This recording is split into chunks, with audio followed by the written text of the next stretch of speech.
Benny Andersson has been a music legend for decades. As one of the masterminds behind ABBA, he gave the world songs that still make us sing and dance today. But behind the glitter and chart-topping hits, life wasn't always easy. ABBA's breakup hit hard, and Benny faced personal and family struggles that few fans knew about. He kept most of it private, choosing to let the music speak for him. But now, at 78, Benny has finally opened up about the truth, about her, about his past, and about what's really going on with ABBA today. Join us as we take a closer look at Benny's journey from the very start and discover what he has finally confessed. Benny Andersson was born on the 16th of December, 1946, in the Vasastan district of Stockholm. His father, Gersta Andersson, was a civil engineer, and his mother was Layla. He had a younger sister, Eva Liss, who was born in 1948. Music was in his blood from the start. Both his father and grandfather, Ephraim, played the accordion. When Benny was just 6 years old, they bought him his own accordion and introduced him to Swedish folk music, traditional melodies, and a popular style called Schlager. He quickly developed a love for all kinds of music. The first records he owned were Do by Do by Do by Katarina Valent and Elvis Presley's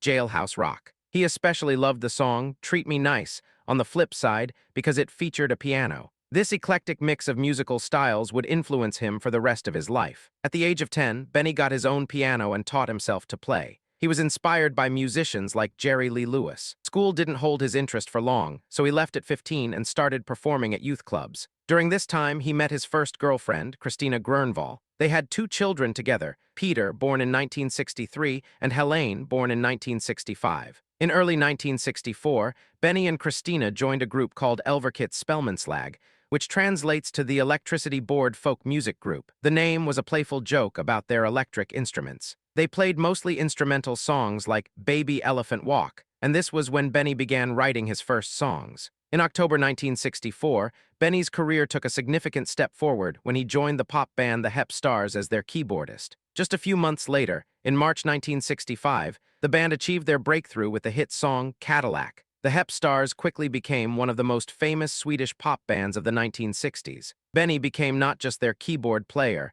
but also the main musical force behind the group, as well as a teen idol. At first, the band played mostly cover versions of international hits, but Benny soon began writing original songs for them. He gave the band several major hits, including No Response, Sunny Girl, Wedding, Consolation, It's Nice to Be Back, and She Will Love You. These songs helped shape their identity and proved Benny's remarkable talent for creating memorable music. Benny met Björn Ulvaeus in June 1966, and the two quickly began writing songs together. Their first collaboration was Isn't It Easy to Say, which was later recorded by the Hep Stars. Benny also worked with Lars Berghagen, and together they wrote several songs. One of their entries, Hedge Clanson, came second in the 1969 Melodifestivalen, Sweden's Eurovision Song Contest finals. That same event changed Benny's life in another profound way. He met singer Agnetha Fältskog, and they soon became a couple. Around the same time, Björn met singer Agnetha Fältskog. These personal relationships naturally led to the close collaboration between the four of them in the years that followed. Benny and Björn scored their first major songwriting hits in 1969 with Ljuva Sextital for Brita Borg and Spelleman for the Hep Stars. As the two couples began helping each other in recording sessions, the powerful blend of Agnetha and Agnefrid's voices convinced Benny and Björn to model their group after successful mixed vocal acts of the time. Benny's connection with Agnefrid also grew through music. He produced her 1969 single Peter Pan, and later her debut album Freda in 1971. She kept busy with reviews and cabaret shows in Stockholm, while Agnetha starred in the Swedish version of Jesus Christ Superstar in 1972. By the early 1970s, all four were supporting each other's music careers, laying the foundation for something much bigger, the beginning of ABBA. The first time the four performed together was in April 1970 during a trip to Cyprus. They sang for fun on the beach, but it turned into an impromptu concert for United Nations soldiers stationed there. Around that time, Benny and Björn were recording their first joint album, Lycka, with Agnetha and Agnefrid providing backing vocals on several tracks. Later that year, they launched a stage act called Festfolket,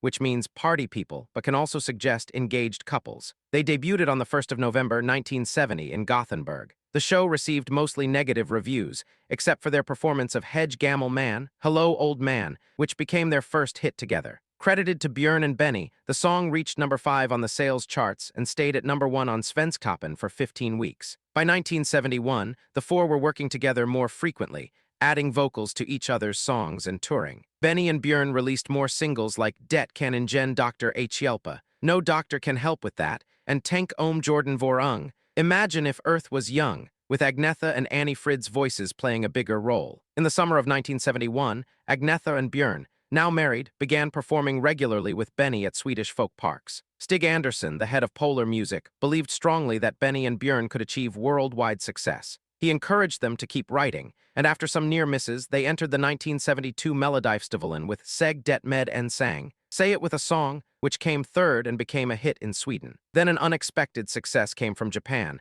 where their song, She's My Kind of Girl, made it into the top 10 in 1972. The real spark came in June 1972 when they released People Need Love, with Agnetha and Annie Frid featured more prominently. It was credited to Björn and Benny, Agnetha and Annie Frid. While it only reached number 17 in Sweden, it was enough to prove they had something special. It even charted in the United States, marking the first small step toward what would soon become ABBA's worldwide success. In 1973, the group, still going by the lengthy name Björn and Benny, Agnetha and Annie Frid, entered Melodifestivalen again with their song Ring Ring. Producer Michael B. Tretto gave the track a special wall of sound feel that would later become ABBA's signature. The song was also given English lyrics by Neil Sedaka and Phil Cody. Many thought it would win, but it only came third in the contest. Even though it didn't make it to Eurovision, the song and album Ring Ring became hits in several European countries and in South Africa. That same year, Agnetha had her daughter Linda and was briefly replaced by Ingjerd Brunden for a trip to West Germany. Around this time, manager Stig Andersson decided the group needed a shorter name. He began calling them ABBA,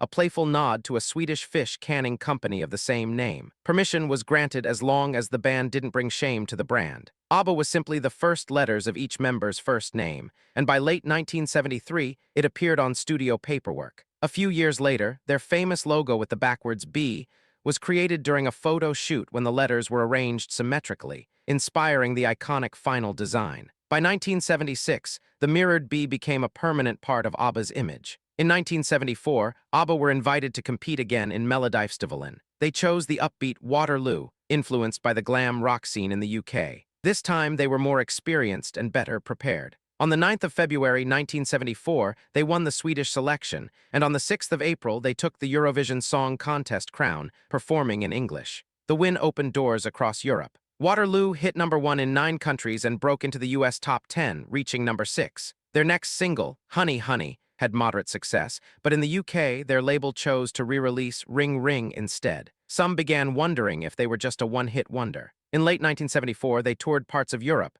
but not all shows sold out, forcing some cancellations. Things changed in early 1975 when they toured Scandinavia and played to packed venues. They continued releasing singles, including SOS and Mamma Mia, which became massive hits in Europe and Australia. In Australia, their songs dominated the charts thanks to the TV show Countdown. Mamma Mia stayed at number 1 for 10 weeks. By early 1976, ABBA had become a household name in many countries, although breaking into the US album market remained difficult. In March 1976, ABBA released Greatest Hits, their first UK number 1 album, which included the new song Fernando. It became one of their biggest hits ever, topping charts in at least 13 countries and selling over 10 million copies worldwide. Later that year, they released Arrival, which took their success to an entirely new level. The album included Money, Money, Money, Knowing Me, Knowing You, and their most famous hit, Dancing Queen, which topped charts globally, including in the United States. In January 1977, they launched their first major tour,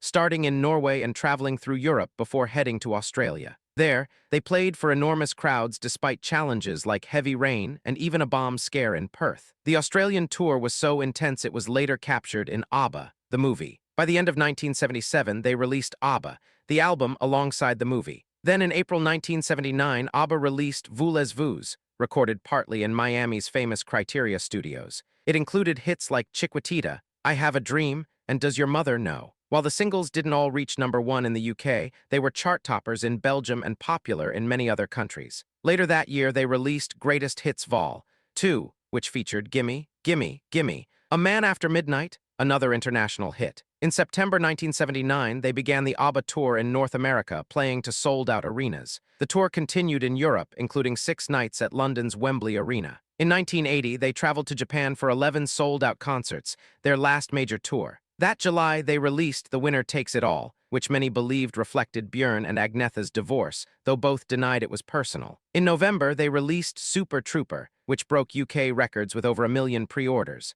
Its title track became their final UK #1. Around this time, ABBA also recorded Gracias por la Música, a Spanish-language album that became hugely popular in Latin America and opened up a new audience for the group. Their music had now reached every corner of the globe, but their story still had more to unfold. In January 1981, Björn Ulvaeus married Lena Kellersier, and ABBA's manager Stig Andersson turned 50. For his birthday, the group recorded a special song called Hova's Vitni as a tribute. Only 200 red vinyl copies were made and given to guests, making it one of ABBA's rarest records. Just a month later, Benny Andersson and Annie Frid Lyngstad announced they were divorcing. It was revealed their marriage had been difficult for years, and Benny had already met Mona Nerklet, whom he married in November that same year. Despite personal struggles, Andersson and Ulvaeus began songwriting in early 1981, and by March the group was recording again. In April, they filmed Dick Cavett Meets ABBA, a TV special. Their new album, The Visitors, came out later in 1981. It was a more mature record dealing with themes like failed relationships, political oppression, aging, and loss of innocence. The title track even hinted at secret meetings against totalitarian governments. One of Us was the only major single from the album and became ABBA's last #1 in Germany and their final top 3 hit in the UK. The album topped charts in many European countries, but didn't match earlier commercial success in places like France, Australia, and Japan. Another track, When All Is Said and Done, was released in North America and became ABBA's final top 40 hit in the US. It also touched on separation, but in a more hopeful tone. With Benny and Freda's divorce now public, rumors grew about tensions within the group. In spring 1982, the group began new songwriting sessions. There were talks about a new album and even a small tour. But by May and June, the process was proving difficult. They only managed to record 3 songs: You Owe Me One, I Am the City, and Just Like That. Benny and Björn weren't happy with the results, so the recordings were shelved and the group took a summer break. In August, plans changed. Instead of a new album, they decided to release a compilation called The Singles, the first 10 years for Christmas, which would include all their previous hits plus some new songs. In October and December, they released The Day Before You Came with Cassandra as the B-side, and Under Attack with You Owe Me One as the B-side. The Day Before You Came became a top 5 hit in several European countries, but in the UK, neither it nor Under Attack made the top 20. The compilation album, however, went to #1 in the UK and Belgium and performed well in countries like Germany and the Netherlands. Under Attack ended up being ABBA's final single before they disbanded. I Am the City was eventually released in 1993, while Just Like That was never released in full despite fan requests. Parts of it were reworked for other projects like the musical Chess. Benny and Björn have continued to refuse releasing the complete ABBA version, even though it has appeared on bootlegs over the years. To promote the singles, the first 10 years, ABBA traveled to London in November 1982, appearing on shows like Saturday Superstore and The Late Late Breakfast Show. The following week, they went to West Germany to perform on Show Express.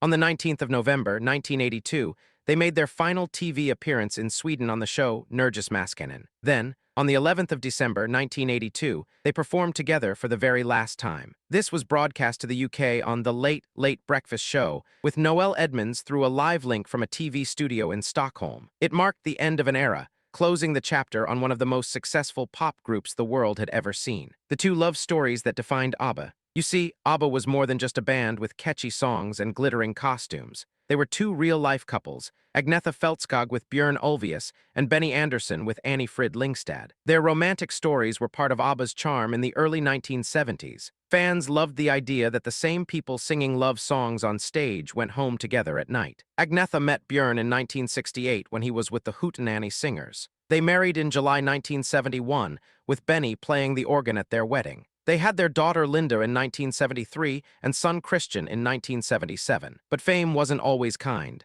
Touring and constant pressure put a strain on their marriage. In 1979, at the height of ABBA's success, they split. The breakup was painful for Agnetha, who later said she needed therapy. Reports claimed Björn had a new girlfriend, Lena Kellersier, within a week. Around this time, Björn wrote The Winner Takes It All, which Agnetha sang with lines like, "Tell me, does she kiss like I used to kiss you?" She admitted it was emotional, but said, "It was fantastic to do that song because I could put in such feeling." While they told the media it was an amicable divorce, Agnetha later said, "Obviously, we all know there are no such things as happy divorces, especially when there are children involved." Benny and Freda's story began in 1969, and they were living together by 1971. They didn't marry until October 1978, when ABBA was at its peak. But just 2 years later, in 1980, they separated. Benny told reporters they were still friends, but the real reason became clear. He had met another woman, TV producer Mona Nerklet, whom he married in 1981. Freda said they decided to be completely honest about their problems.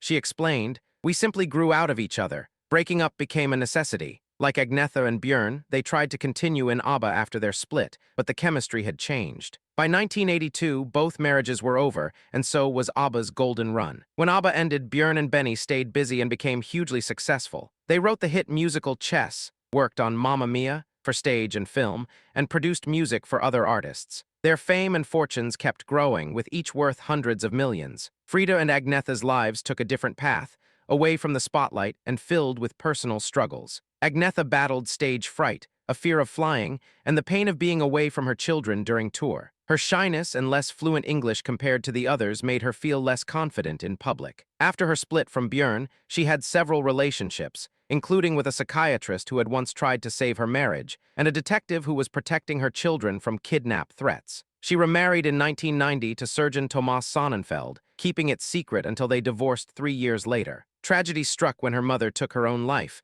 followed by her father's death a year later. Agnetha became more withdrawn, avoiding public life and even music. In one of the strangest turns in her life, she began a relationship with Gert van der Graaf, a Dutch fan who had stalked her for years. She later admitted, "I felt I could not resist anymore. I wanted to know him." The relationship ended badly, with Gert returning to stalk her again after their split, leading her to seek court protection. Agnetha eventually moved deep into the Swedish countryside, living in seclusion much like Swedish legend Greta Garbo, even saying at one point, "I want to be alone." For years, she didn't sing or even listen to music until surprising fans in 2004 with a new album, My Coloring Book. But just as quickly, she stepped back from the public eye again. Freda's story carried its own shadows. She was the child of a wartime romance between her Norwegian mother and a German soldier during World War II. Her mother, Cindy, was just 18 when she met Alfred Haas, a married Wehrmacht sergeant. Food was scarce, and he brought her a sack of potatoes, a gift that led to a brief relationship. Freda was born in November 1945,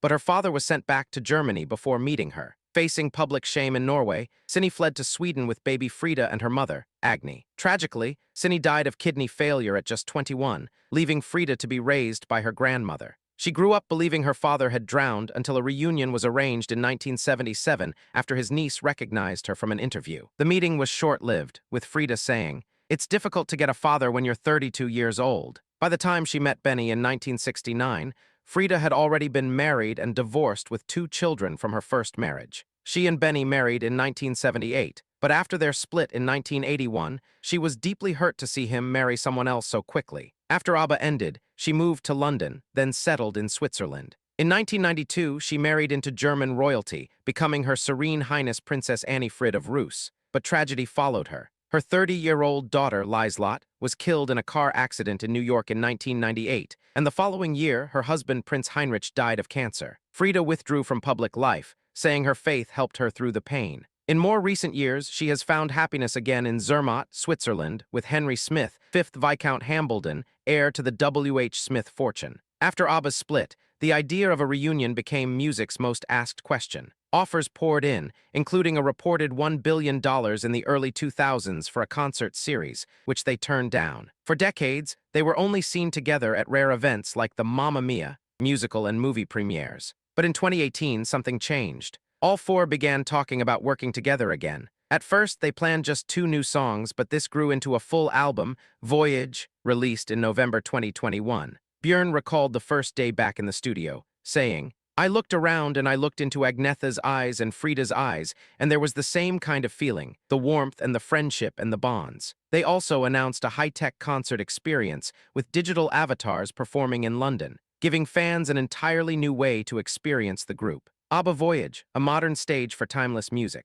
ABBA Voyage first opened in May 2022, and it's not your typical concert. Instead of the band performing live, fans watched digital avatars of the 4 members as they looked in their 1970s glory days. The holographic show plays inside a custom-built arena in Stratford's Queen Elizabeth Olympic Park in London, the site of the 2012 Olympics. The setlist is packed with crowd favorites like Dancing Queen, Waterloo, and Mamma Mia, and the high-tech production makes it feel as though ABBA are right there in the room. The project has been a massive hit, both with audiences and financially. According to recent reports, ABBA Voyage has pumped £322 million into the British economy, with more than 1 million tickets sold at prices up to £181.50. And it's not just the numbers. The show has kept ABBA's music alive for new generations while giving longtime fans a nostalgic thrill. For the third anniversary, starting May 27, 2025, the production introduced new elements to the setlist, giving returning visitors a fresh reason to come back. While Agnetha Fältskog and Björn Ulvaeus couldn't be there for the anniversary, Benny and Freda's appearance gave the celebration an emotional touch. It showed that even after decades, breakups, and life changes, ABBA's story is still being written, not just through their music, but in moments like these, where past and present stand together on the same stage. Speaking of which, on May 27, 2025, something truly special happened at ABBA Voyage in London. Benny Andersson, now 78, and his former wife and bandmate Agnetha Fältskog, 79, made an unannounced appearance to mark the concert's third anniversary. The crowd went wild when they saw the two standing together in the balcony, a rare sight since their marriage ended over 4 decades ago. Benny, in a printed blazer, and Freda, dressed in a chic cream outfit, stood side by side as the cheers filled the venue. Taking the microphone first, Freda smiled warmly and told the audience, "I love you very much. Thank you for all your support over the years. It's hard to imagine it's nearly 50 years ago." She then added with a laugh, "I'm turning 80 this year," which sparked even louder applause. Her words felt like a bridge across the years, acknowledging the long journey from ABBA's beginnings to this moment. Benny then stepped up, and instead of a serious comment, he lightened the mood with a playful, "Two men walk into a bar," making Freda burst into laughter. For fans, it was more than just a joke. It was a reminder of their easy connection and shared history. They had first met in 1969, moved in together soon after, and married in 1978 during the height of ABBA's fame. But staying together while being in one of the world's biggest bands proved difficult. By 1980, their marriage had ended, and the divorce was finalized the following year. At the time, Benny admitted, "Freda and I are still friends. We decided to stay together for the sake of the music." Freda explained honestly, "We simply grew out of each other. After long and hard talks, we decided to go our separate ways. There were a lot of tears and a lot of discussions, but there was no way back. Breaking up became a necessity." Their appearance at Voyage, and Benny's warm, light-hearted moment, was the kind of public gesture that felt like a quiet revelation about how much respect and affection still remains between them. While ABBA Voyage continues its sold-out run in London, Benny Andersson and Björn Ulvaeus are making waves on Broadway. Later in 2025, 2 of their biggest stage hits, Mamma Mia and Chess, will run simultaneously. Mamma Mia, premiered in London in 1999, arrived on Broadway in 2001, and has since been seen by over 70 million people in 50 productions across 16 languages. It became Broadway's 9th longest-running show, playing for 14 years with 5,773 performances and grossing more than $7 billion worldwide. Now it returns to the Winter Garden Theatre for a limited run from August 2nd, 2025 to February 1st, 2026. Chess, co-created in the 1980s, will join it on the Broadway stage. Having both shows play simultaneously highlights the enduring strength of Benny and Björn's partnership, a creative bond that has thrived through ABBA's breakup and personal challenges, continuing to connect their music to generations of fans worldwide. Do you think ABBA's marriages and divorces were the main reason the band broke up, or would it have happened anyway? Share your thoughts in the comments below, and don't forget to hit like, subscribe, and stay tuned for more incredible stories from music's fascinating history. See you next time.